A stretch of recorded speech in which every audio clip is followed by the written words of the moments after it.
Oh, hello. Welcome to Reviews from the Crawl Space, Episode 6. I'm Douglas. Hi, Vicky. Come with us as we take a journey through our vinyl collection. As you guys may or may not know at this stage, we're just going through the vinyl collection. If you guys want to know the rules, our rating system, or whatever, check out our YouTube channel. That's where all the information is. It's listed below. Listed below, right. So Episode 6. Let's get cracking on this one already. All right. So this week's episode is a pretty interesting combination of albums. Yeah, it's, yeah. Sorry, I got nothing else. Like, every time we do one of these, it's, this is quite the cross-section of music, and I think the further along we go, the more that we're starting to see that. And some of the ones, because I was kind of peeking at some of what's coming up, and there's definitely more terrifying than this. Oh no. Yeah. Let's deal with that another day. But all right. Okay, so the albums that we're reviewing in episode 6 are one called Avoid Freud by Rough Trade, one called LeGrande, Storia del Rock, which is a compilation, and Radioland by Nicolette Larson. Okay, so... Okay, go. Go. Rough Trade, for those of you who don't know. I was one of those people who didn't know. I didn't know anything about them, but as you'll see, you probably know one of the songs. Yes. Okay. Yeah. So Rough Trade is a Canadian new wave rock band that was famous in the 70s and 80s. And it centered on their lead singer, Carol Pope, and multi-instrumentalist Kevin Staples, where they were the main two characters of the band. Mm-hmm. The band was noted for provocative lyrics and stage antics, and Carol Pope often performed in bondage attire, and their song High School Confidential, which, who doesn't know that song, was one of the first explicitly lesbian-themed songs to hit the World Top 40. That's a little bit about the band. Avoid Freud is from 1980. Sorry, just looking at it, yeah. I didn't realize you said they're Canadian band? Yes. Oh, I did not know that. Although, I don't believe she's Canadian. Yeah, I didn't think she was. I think she comes from somewhere else, but she... Oh, okay. Lives in Canada. Yeah. It's weird that this, as an artist or a band, these guys never tweaked any memories or anything, but like you said, High School Confidential, I definitely know, like you said, who doesn't know that song? It's a really good song. I'll be honest, I had no idea that it was like some sort of lesbian theme or theme for the 80s or whatever it was done. But well, because if you sing it as a man, then it's not a lesbian song. No, and it makes perfect sense, right? So like I can identify with it, so I never really thought about it. But yeah, okay. So side A is It's a Jungle, High School Confidential, Lie Back, Let Me Do Everything, Physical Violence, and I Can't Take It. Side B is What's the Furor About the Furor, Fashion Victim, Emotional Blackmail, Hostage, and Grade B Movie. Now, I have to say, Lie Back and Let Me Do Everything definitely sounds like a lesbian song. Yeah. It does. So I had the privilege, I guess, of seeing Rough Trade in concert when I lived in Calgary. Anytime you get it might not be the greatest bands of all time, but anytime you get a cross-section of music like that, you get to experience some of this stuff. Yeah, it's great. Yeah. I was front row, so I was able to experience Carol Pope in her full amazingness. Her leather drippings. Yeah, she's an awesome performer. Yeah. And her voice just drips with sarcasm. Oh, definitely. And the lyrics are all very sexual and innuendo. For the most part, innuendo and the little double meanings and it's definitely some more clever lyrics compared to some of the shit that we've heard already during this. So. And she's such a performer that you almost can't take your eyes off of her.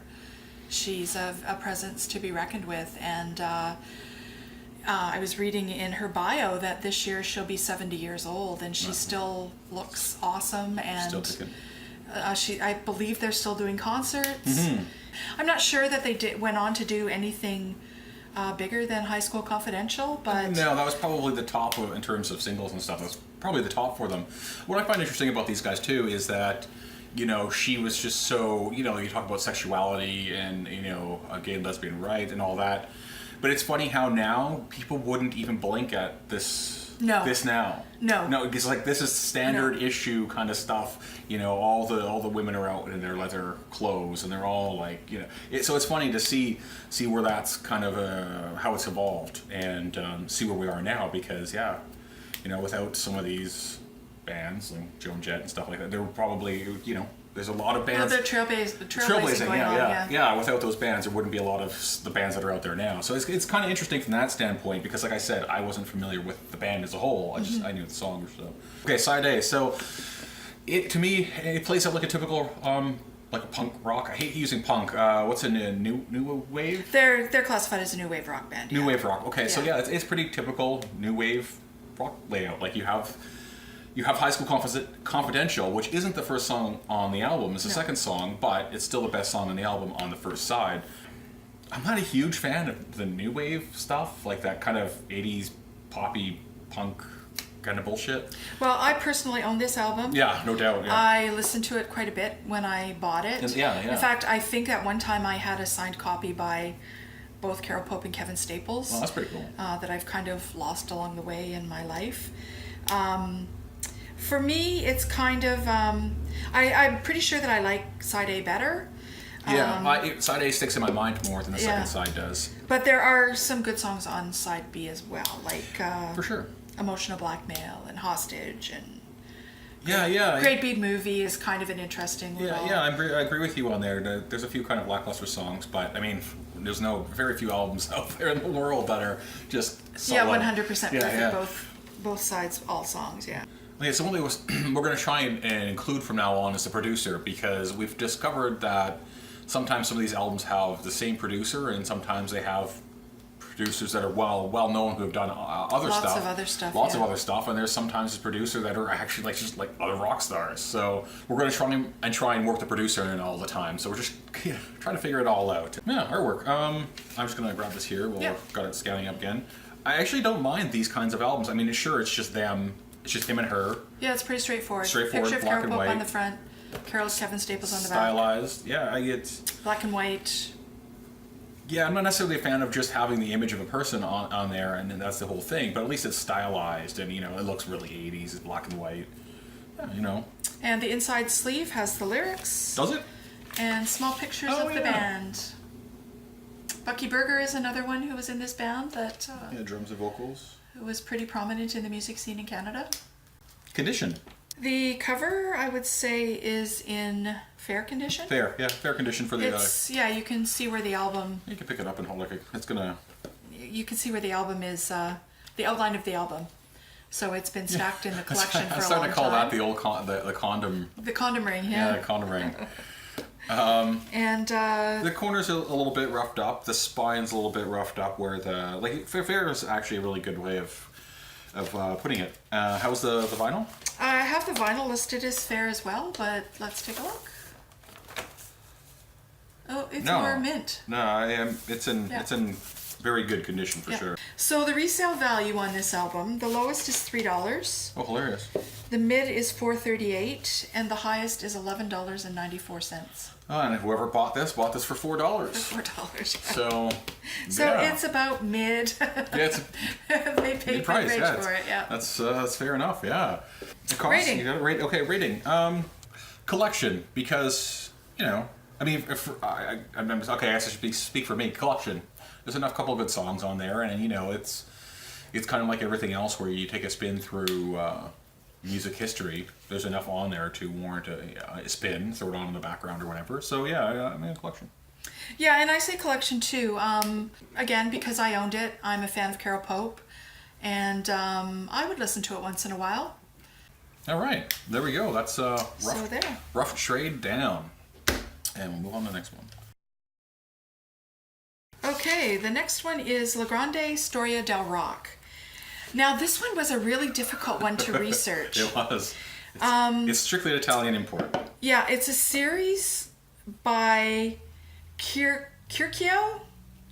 It's a label used by an Italian publishing company. Armando. Founded in 1928, best known for 2 large compilations, one of them being La Storia del Rock. So this album that we have is number 14, 14 of 100 in the compilation. It includes artists Mungo Jerry, Johnny and the Hurricanes, Danny and the Juniors, Bill Dell and the Rondells, or Bill Deal and the Rondells, and Adam Wade. It was released in 1981 as a compilation. As a compilation, yeah. And it's not even like a remaster or anything. No, it's just a compilation. And, funny enough, the back of the album lists the 100 albums that are in the compilation. Yeah, like I said, I'm going to put this over top. You'll be scanning through. But yeah, it shows all the 100 on there. And it really makes for a weird experience when you're trying to figure out, because it shows you on the front cover what songs there are and what artists, but when you go to the back where the information would normally be, it's just a wall of other stuff. So yeah, it's a bit of an odd. Yeah, it definitely was. It took a lot of digging to kind of figure out what this album was about. I'd never heard of this label before, and Grande Storia. Everything on the inside is in Italian. Yeah, that's right. It's all Italian except for the very front. For the very front, and the very back. Yeah. Okay, so song list. Side A was in the Summertime by Mungo Jerry. Everyone would know this one, I think, if they heard it. Yeah. Johnny and the Hurricanes songs are Red River Rock, Happy Time, Cut Out, Lazy, and Walkin'. Side B, Donnie and the Juniors, Rock and Roll is Here to Stay, which is another one that everyone would know, and At the Hop. Which, if you know Rock and Roll's Here to Stay, you probably know At the Hop. Yeah, exactly. Yeah. Bill Deal and the Rondells are the songs that they cover or that they have included on the compilation are May I, What Kind of Fool Do You Think I Am, I've Been Hurt. Yeah, it says something like I've Bacon something. Okay. And the last one by Adam Wade is Take Good Care of Her. Yeah. Most of these songs, I believe, are from the 60s. 50s. And the 50s, 60s, so you would recognize them. I mean, In the Summertime is an awesome driving song. I said In the Summertime is a good song. I like that. I actually like that one. It's a good old-timey song. The shit like the stuff by Johnny and the Hurricanes was like surfer music. It's 50s surfer music. There was a lot of saxophone, which we all know he loves. Nails on a chalkboard. And no vocals in the Johnny and the Hurricane songs. And they sound like they should, to me, they sounded like they should be on a Quentin Tarantino or Grindhouse soundtrack. It's something for sure, of some description. Yeah, because he liked using the 50s surfer music for sure. Yeah. But outside of the couple of like main songs there, it's really tedious, and we both kind of got annoyed with it, to tell you the truth. After a while, I think that we were both just wanting to shut it off. Yeah, this wasn't an easy one to listen to. No, it wasn't. And when you get outside of those, honestly, I find that fucking that era of music creepy. Like I said, I can appreciate. I know where you're going with this rating. Yeah, we'll talk about that later. Honestly, it's the same kind of issue that I have with a lot of music now. It just sounds the same. Yeah, definitely. And I realize it's a compilation of that kind of stuff, but there are some better collections on here, that's for sure. Yes, definitely. So yeah, side A, side B, is there anything else you want to mention? Well, you made a good reference to this as it being the Big Shiny Tunes from the 50s and 60s. Fuck yeah, totally, yes, the Big Shiny Tunes. Yeah. Whatever that is in Italian, that's what this is the Big Shiny Tunes, the hits of the day. Yeah. That's actually, good for me, I'm glad you wrote that down. Artwork is, what you expect from kind of like a low-end compilation. Just a couple. Yeah, it's very busy. There's names, there's tracks, artist photos. So I'm gonna say this is there's nothing to this one. The condition of it. I have the covers being. Well, it's got a little stains. I said good, but fair? I guess I'd say fair now. Fair, yeah. So fair, and then. And then the vinyl, I believe I have mint. Yeah, vinyl's in mint. Boom. Yeah, that's for sure. The cost, interesting. There was no pricing available on the Discogs website. Discogs says they've never sold one. So that tells you how popular they are. Rating time. I say let's burn this mother to the ground. Dumpster. Yeah, I'm dumpster too. Yeah, fuck this album. And like I said, it's not so much like, fuck Mungo Jerry or anything like that. It's just, it's not a great collection of stuff. And if you're not into 50s music, it's going to just annoy you. No, I'm not a fan. And that's that. Let's move on from the Italian rage-inducing compilation La Grande Storia del Rock. Yeah, it wasn't even Italian. stuff. I mean, it's just North American regurgitated shit you would see on like late night at PBS or something. It's like, you know, Mungo Jerry. Remember when? Remember berries. So, moving on to the last one of this review is Radioland by Nicolette Larson. She's an American pop singer, and this is album 4 of 13 albums that she put out. After this, she switched to country, and her biggest hit was in 1978, Lot of Love, written by Neil Young, which I didn't know. So, we've learned a lot of really cool facts, I guess, in the short little time, in the 7 episodes that we've been doing this. Yeah, just kind of how incestuous the music business is a little bit. Mm-hmm. Everybody's produced everybody or played on everybody's album, especially from back in those days, right? Everybody hanging out, producing. Because, like, yeah, it is, I agree with you. It's been interesting that way. Yeah. And that's why we've been trying to include producers more. Where they write songs and they give them to other artists and then maybe do them themselves. Or... Yeah, it's like, I'm not going to use this song. Here you go. Yeah. Less talented person. And actually, I think that there was some kind of controversy about Lot of Love, you know, about the story about how Nicolette Larson actually got her hands on it. And, you know, her version is that Neil Young gave it to her, and somebody else's version was, no, that wasn't the way it was. So, side A, the songs that are on side A are Radioland, Ooh-Ee, How Can We Go On, and When You Come Around.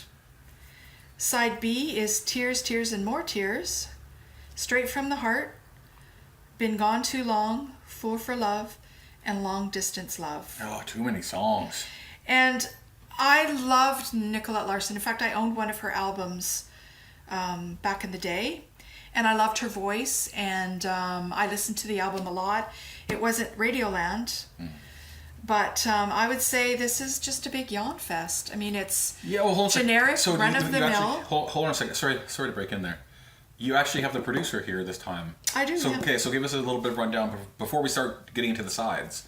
Give us a little taste of the producer information and what he might have done. Okay, so this is produced by a guy named Ted Templeman, who also produced albums for the likes of Carly Simon, Van Halen, Van Morrison, Captain Beefheart, Little Feat, Mike McDonald, Aerosmith, and Eric Clapton. So he's no slouch in the production genre or production. And it's so weird that they're all better artists too. Yeah. So yeah, thanks for the producer, because we're going to start adding that, because that's an example of how this one producer, and this might be a shit album, but he's produced a lot of stuff, and I have a feeling that we're going to come across is going to start kind of overlapping, where we're going to get, you know, familiar sounds or artists like working with the same. So yeah, it's just an interesting having that produced by. So side A. So what's your take on the side A? I think the album as a whole. As a whole, yeah. Was a yawn fest. It was not. So tedious. It was generic, and it didn't showcase her voice very well. She didn't write most of the songs. She didn't bother writing. Yeah, the songs are just boring and lackluster garbage. Yeah. So yeah, it's another one of those 1980, right? One of those 80s, just soft rock, adult, contemporary.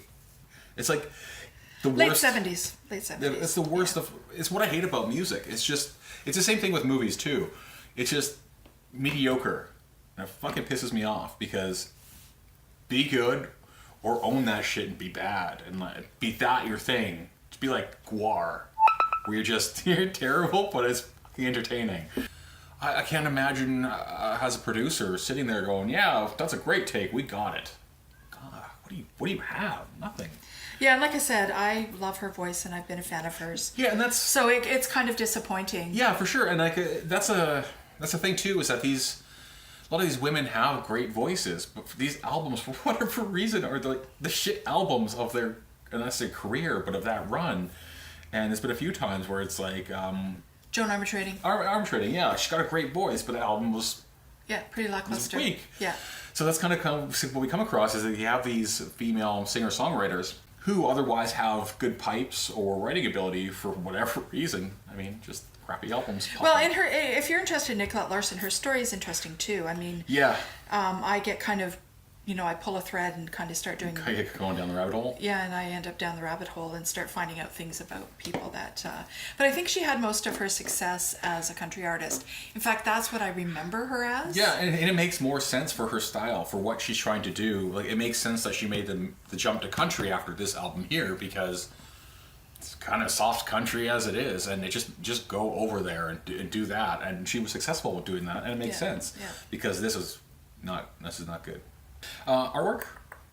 Pictures front and back of Nicolette Larson. Yeah, see, I hate that. Like, yeah, who gives a shit about that? Like, it's just her in her lingerie or whatever. Yeah, nothing special. Nothing particularly good looking, but I don't mind that front shot. I like the, the stuff that she's there, but I like the way it's lit and the stairs and everything. So that's not so bad, but I don't know what the stairs and light have to do with Radioland. And the inside sleeve is lyrics and more pictures of Nicolette Larson. Okay, so the condition of the vinyl. I have good. Okay, I'm gonna take a quick peek. See what's going on. I would say that's mint. That's mint, yeah. Or in a The scratch. vinyl is mint. In a scratch. And the condition of the album cover is very good, I would say. It's not mint. It's got some wear and tear. A little bit. It's a little bit of corners. corner bangs, but yeah. But it's very good. Yeah. The price. Okay. Lowest is $1.34. Mid is $2.02. Highest is $2.50. That's probably one of the more accurate asking price or going rates for this album is $2, I guess, if you need to have that one. Down Rating for sure. Yeah, I'm with you, dumpster. Yeah, I'm sorry to say it again. I'm gonna start putting an R rating, but fuck this album.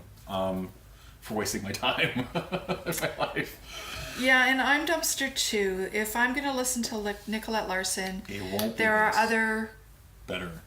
songs or albums that I would listen to before this. Yeah, totally. Yeah. And I've got some albums to do some artwork with, so. Yeah, one of the bit of a side note before the time runs out on this section is that what Vic is doing with the garbage albums that we don't like is she's going to start turning some of them into the artwork because let's face it, that's the only way they're ever going to be useful to humans again. So. And maybe once I get going on that, I think I've got 2 or 3 now that I can probably use. All right. That's it for this episode. Yeah, that's it. We plowed through that one. Oh, man. Episode 6 down. Huh? Like it. Like, comment. Subscribe.